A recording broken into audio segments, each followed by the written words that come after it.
Welcome to my channel. ಇವತ್ತು ನಮ್ಮ ಚಾನಲಲ್ಲಿ ನಾನು ಒಂದು ಸ್ವೀಟ್ ರೆಸಿಪಿನ ನಿಮಗೆ ಮಾಡಿ ತೋರಿಸ್ತಾ ಇದ್ದೀನಿ. ಅದೇನೆಂದರೆ ಹೆಸರು ಬೇಳೆಯಿಂದ ಮಾಡಿದ ಒಂದು ಸ್ವೀಟ್ ರೆಸಿಪಿ. ಇದನ್ನು ಮಾಡ್ಕೊಳ್ಳೋದು ತುಂಬಾ ಈಸಿ, ಹಾಗೆ ತುಂಬಾ ಟೇಸ್ಟಾಗಿರುತ್ತೆ. ಈಗ ನೋಡೋಣ ಇದನ್ನು ಹೇಗೆ ಮಾಡೋದಂತ ಇವತ್ತಿನ ವಿಡಿಯೋದಲ್ಲಿ ನೋಡೋಣ. ಮೊದಲು ಸ್ಟವ್ ಮೇಲೆ ಒಂದು ಕಡಾಯಿ ಇಟ್ಕೊಂಡಿದ್ದೀನಿ.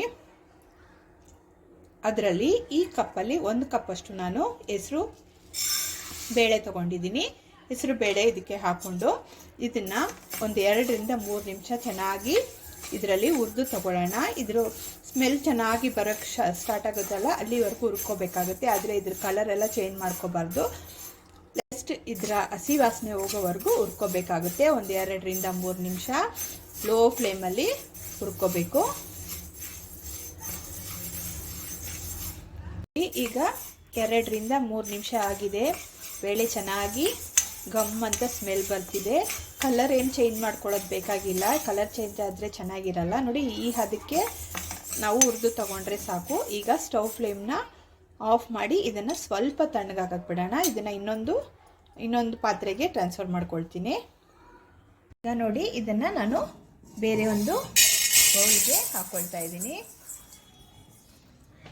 ಹಾಕ್ಕೊಂಡು ಇದನ್ನು ಒಂದು 2 ರಿಂದ 3 ನಿಮಿಷ 3 ಸಲ ಚೆನ್ನಾಗಿ ವಾಶ್ ಮಾಡ್ಕೊಂಡು ಬರೋಣ. ನೋಡಿ, ನಾನು ಈಗ ಇದನ್ನು ಒಂದು 2 ರಿಂದ 3 ಸಲ ಚೆನ್ನಾಗಿ ವಾಶ್ ಮಾಡ್ಕೊಂಡು ಬಂದಿದ್ದೀನಿ. ಬಂದಮೇಲೆ ಯಾವ ಕಪ್ಪಲ್ಲಿ ಹೆಸರುಬೇಳೆನ ತೊಗೊಂಡಿದ್ನೋ ಅದೇ ಕಪ್ಪಲ್ಲಿ 2 ಕಪ್ಪಷ್ಟು ನೀರು ಈ ಹೆಸರುಬೇಳೆಗೆ ಸೇರಿಸ್ಕೊಳ್ತಾ ಇದ್ದೀನಿ. ನೀರನ್ನು ಸೇರಿಸ್ಕೊಂಡ್ಮೇಲೆ ಇದನ್ನು ಕುಕ್ಕರಲ್ಲಿ 3 ವಿಸಿಲ್ ಹೊಡೆಸ್ಕೊಂಡು ಬರೋಣ. ನೋಡಿ, ಕುಕ್ಕರಲ್ಲಿ 3 ವಿಸಿಲ್ ಹೊಡೆಸ್ಕೊಂಡು ಇದನ್ನು ಒಂದು ಬೌಲ್ಗೆ ತಗೊಂಡಿದ್ದೀನಿ. ಈಗ ಏನು ಮಾಡಬೇಕಂದ್ರೆ, ಸ್ಟವ್ ಮೇಲೆ ಒಂದು ಕಡಾಯಿ ಇಟ್ಕೊಂಡಿದ್ದೀನಿ. ಅದಕ್ಕೆ ಸ್ವಲ್ಪ ತುಪ್ಪನ ಹಾಕ್ಕೊಳ್ಳೋಣ. ನಾನಿಲ್ಲಿ 1/4 ಕಪ್ಪಿಂದ ಅರ್ಧ ಕಪ್ ಅಷ್ಟು ತುಪ್ಪನ ಇದಕ್ಕೆ ಯೂಸ್ ಮಾಡ್ತಾ ಇದ್ದೀನಿ. ನಿಮಗೆ ಪೂರ್ತಿ ತುಪ್ಪ ಹಾಕ್ಕೊಳ್ಳೋಕೆ ಇಷ್ಟ ಇಲ್ಲ ಅನ್ನೋರು ಇದಕ್ಕೆ ಸ್ವಲ್ಪ ಆಯಿಲ್ನ ಮಿಕ್ಸ್ ಮಾಡ್ಕೋಬೋದು. ತುಪ್ಪ ಚೆನ್ನಾಗಿ ಮೆಲ್ಟ್ ಆಗಲಿ.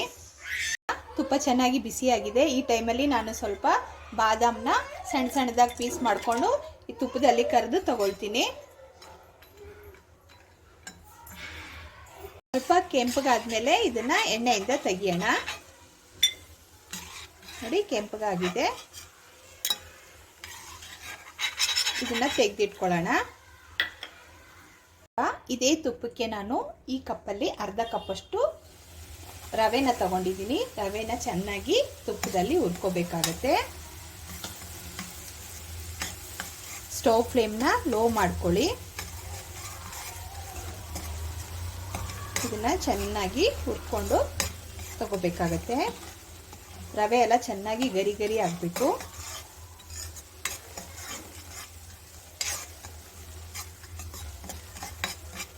ರವೆ ಚೆನ್ನಾಗಿ ಗರಿ ಆದಮೇಲೆ ನೋಡಿ, ರವೆ ಚೆನ್ನಾಗಿ ಗರಿ ಆಗಿದೆ. ನಾವು ಬೇಯಿಸಿಟ್ಕೊಂಡವಲ್ಲ ಹೆಸರು ಬೇಳೆನ ಇದಕ್ಕೆ ಸೇರಿಸ್ಕೊಳ್ಳೋಣ. ಸೇರಿಸ್ಕೊಂಡು ಸೌಟಿಂದ ಚೆನ್ನಾಗಿ ಮಿಕ್ಸ್ ಮಾಡ್ಕೊಳ್ಳೋಣ. ಚೆನ್ನಾಗಿ ಸ್ಮ್ಯಾಶ್ ಆಗಬೇಕು, ಅದು ಆ ಥರ ಮಿಕ್ಸ್ ಮಾಡ್ಕೊಳ್ಳೋಣ.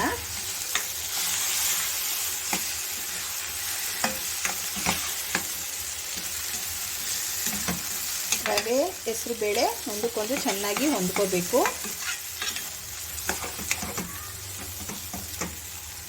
ಮಿಕ್ಸ್ ಮಾಡಿದ್ಮೇಲೆ ಇಲ್ಲಿ ನಾನು 1 ಕಪ್ಪಷ್ಟು ಬೆಲ್ಲನ ಸಣ್ಣದಾಗಿ ಕಟ್ ಮಾಡಿ ಇಟ್ಕೊಂಡಿದ್ದೀನಿ. ಈ ಬೆಲ್ಲನ ಇದಕ್ಕೆ ಸೇರಿಸ್ಕೊಳ್ತಾ ಇದ್ದೀನಿ.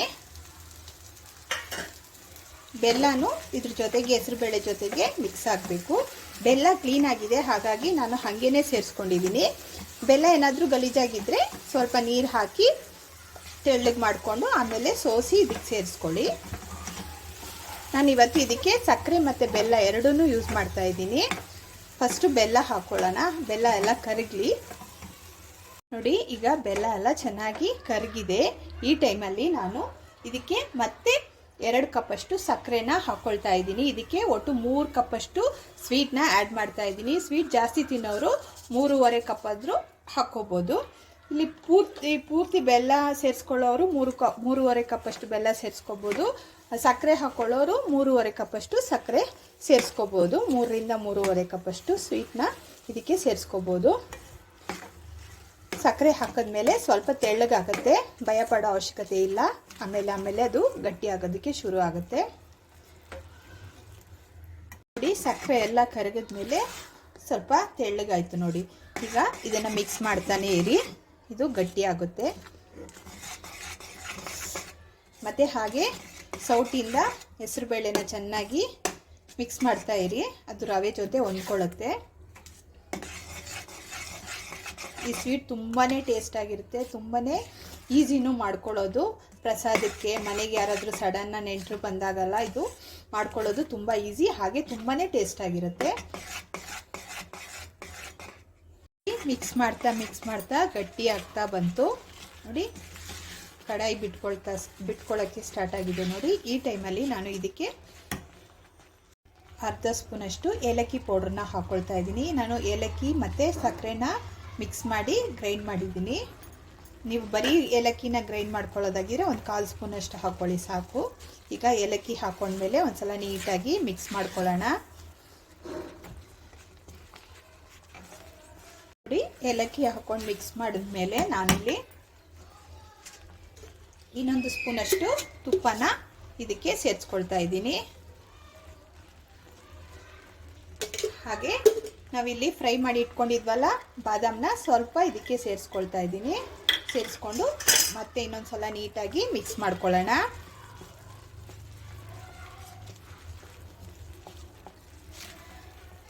ಚೆನ್ನಾಗಿ ಮಿಕ್ಸ್ ಮಾಡ್ಕೊಂಡ್ಮೇಲೆ ಸ್ಟವ್ ಫ್ಲೇಮ್ನ ಆಫ್ ಮಾಡೋಣ. ಇದನ್ನು ನಾವು ತುಂಬ ಗಟ್ಟಿಯಾಗಿ ಮಾಡ್ಕೋಬಾರ್ದು. ಇದು ತಣ್ಣಗಾದ್ಮೇಲೆ ಇನ್ನೊಂದು ಸ್ವಲ್ಪ ಗಟ್ಟಿ ಆಗುತ್ತೆ. ಹಾಗಾಗಿ ಈ ಹದಕ್ಕೆ ಬಂದಾಗ ಸ್ಟವ್ ಫ್ಲೇಮ್ನ ಆಫ್ ಮಾಡ್ಕೊಳ್ಳೋಣ. ಈಗ ನಾನು ಇದನ್ನು ಇನ್ನೊಂದು ಪ್ಲೇಟ್ಗೆ ಸರ್ವ್ ಮಾಡ್ಕೊಂಡು ತೋರಿಸ್ತೀನಿ.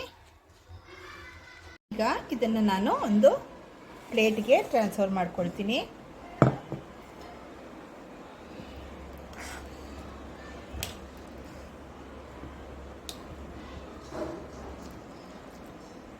ಈ ಸ್ವೀಟು ತುಂಬಾ ಟೇಸ್ಟಾಗಿ ಮತ್ತು ತುಂಬಾ ಈಸಿಯಾಗಿ ಮಾಡ್ಕೋಬೋದು ಮನೇಲಿ.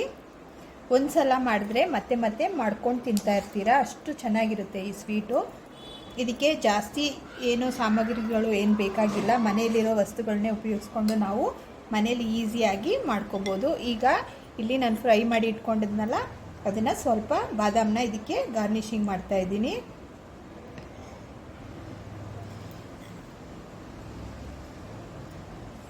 ಇವತ್ತಿನ ರೆಸಿಪಿ ಏನಾದರೂ ನಿಮ್ಗೆ ಇಷ್ಟವಾದರೆ ಲೈಕ್ ಮಾಡಿ, ಶೇರ್ ಮಾಡಿ ಮತ್ತು ಸಬ್ಸ್ಕ್ರೈಬ್ ಮಾಡೋದನ್ನು ಮರಿಬೇಡಿ.